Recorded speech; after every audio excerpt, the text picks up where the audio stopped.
আমার কাছে যা চেয়েছে আমি আমার নিজের শরীরটা পর্যন্ত ওরে দিয়ে দিছি। তাহলে দেখেন, একটা ফেসবুকে পরিচয়, না ওর বাড়ি ঘর চিনি, না ওকে চিনি।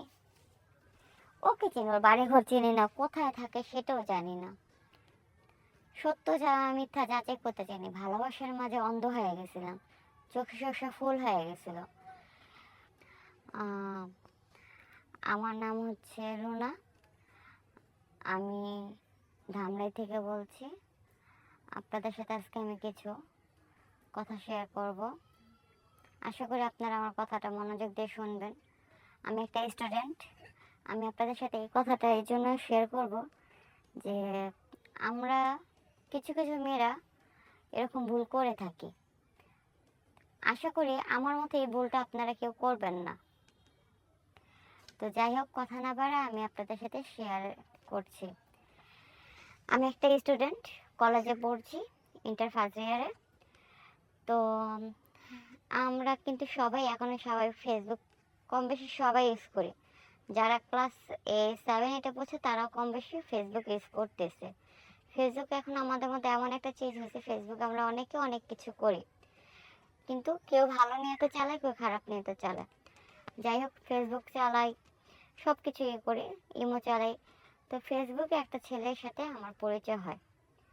পরিচয় হওয়াতে একে একে কথা বলাতে আমরা বন্ধুত্ব করি। বন্ধুত্ব করতে করতে আমাদের দুজনের মধ্যে একটা ভালো সম্পর্ক তৈরি হয়।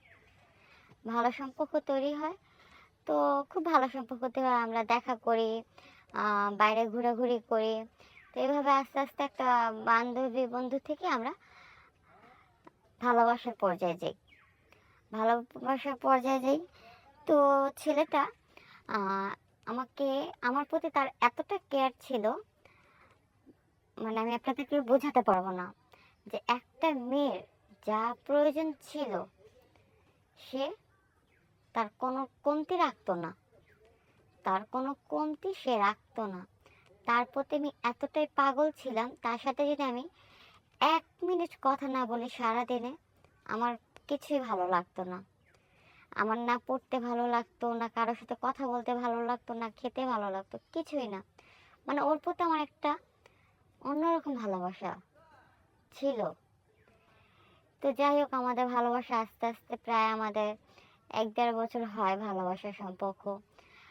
এমনকি আমরা দুজনকে এতটা ভালোবাসছি, মানে আমি ওকে এতটা ভালোবাসছি, মানে ওকে আমি অন্ধের মতো বিশ্বাস করতাম। করে ও আমার কাছে যা চেয়েছে আমি আমার নিজের শরীরটা পর্যন্ত ওরে দিয়ে দিছি। তাহলে দেখেন, একটা ফেসবুকে পরিচয়, না ওর বাড়ি ঘর চিনি, না ওকে চিনি। ওর বাড়ি ঘর চিনি না, কোথায় থাকে সেটাও জানি না। সত্য যা মিথ্যা যাচাই করতে জানি। ভালোবাসার মাঝে অন্ধ হয়ে গেছিলাম, চোখে চোখে ফুল হয়ে গেছিল। ওই যে বললাম না, এমন এমন ভালোবাসছি, এতটা বিশ্বাস করছি অন্ধের মতো, যে নিজের একটা হাজব্যান্ড ওয়াইফের মধ্যে যেরকম সম্পর্ক হয় আমাদের দুজনের মধ্যে সেরকম সম্পর্ক হয়ে গেছে। আমরা দিনের পর দিন আমাদের সম্পর্ক আরো করে তুলি। আমাদের সম্পর্ক অনেক জটিল হয়। হ্যাঁ, ও আমাকে বলছে আমাকে বিয়ে করবে, অনেক বলছে বিয়ে করব। আমি ওর কথায় কোনো পরিমাণে একটু খুঁত ছিল না যে আমি সন্দেহ করব।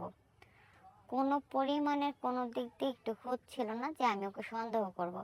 ওই যে বললাম না, একটা মেয়ের যা যা প্রয়োজন সব কিছু ওর কাছে ছিল, সব। তো এতটা পরিমাণে, তা আমাদের 1.5 বছর চলে। 1.5 বছরে আমাদের মধ্যে অনেকটা ভালোবাসা হয়েছে। আমরা স্বামী স্ত্রীর মধ্যে হয়ে গেছি। তো 2 বছর যখন হয় আমরা পার্টি করি। আমি ওকে সারপ্রাইজ দিই, আমাদের রিলেশনের পার্টি করি। তো যাই হোক, পার্টিতে অনেক আনন্দ করি। ওই যে বললাম না, আমাদের মধ্যে অনেকটাই মেলামেশা হয়ে গেছে। আপনারা কেউ আমার কথাটা খারাপ নিয়তে নেবেন না। আমি আপনাদের সাথে কেন এই কথাগুলো বলতেছি, আমি মেয়েটা যে ভুলটা করছি সেটা আমি আপনাদের বলতে চাচ্ছি। কারণ আমার মতো এরকম হাজারো স্টুডেন্ট, ছাত্রী আছে যারা এরকম ফেসবুকে পরিচয় হয়ে ভালোবাসা এরকম করে। এই জন্য আমি বলছি। তো আমার কথাটা শেষ করি। তো আমার 2 বছর হয়ে যায়, পার্টি শেষ হয়। তো ওর সাথে আমার স্বামী স্ত্রীর সম্পর্ক ঘন হইতেছে। হুট করে একদিন ও আমার ফোন দেওয়া অফ করে দেয়। কি ব্যাপার, ওর ফোন দেওয়া অফ হয়ে যায়, মেসেজ থেকে আমাকে মেসেঞ্জার থেকে ব্লক করে দিছে, করছে সব কিছু থেকে।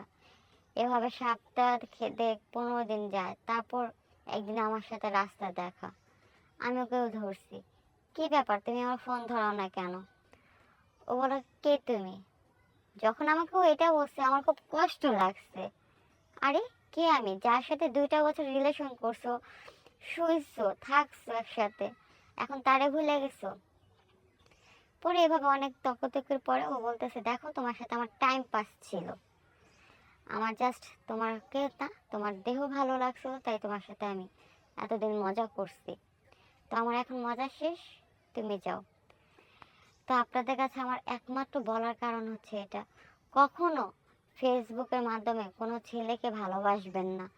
যদিও ভালোবাসেন, তার পুরো দিকটা খেয়াল করে দেখে নেবেন। কারণ একটা ছেলেকে বিশ্বাস করা মানে নিজের পায়ে নিজে কোড়াল মারা। আমি আমার লাইফটা নষ্ট করছি এই ছেলেটাকে ভালোবেসে।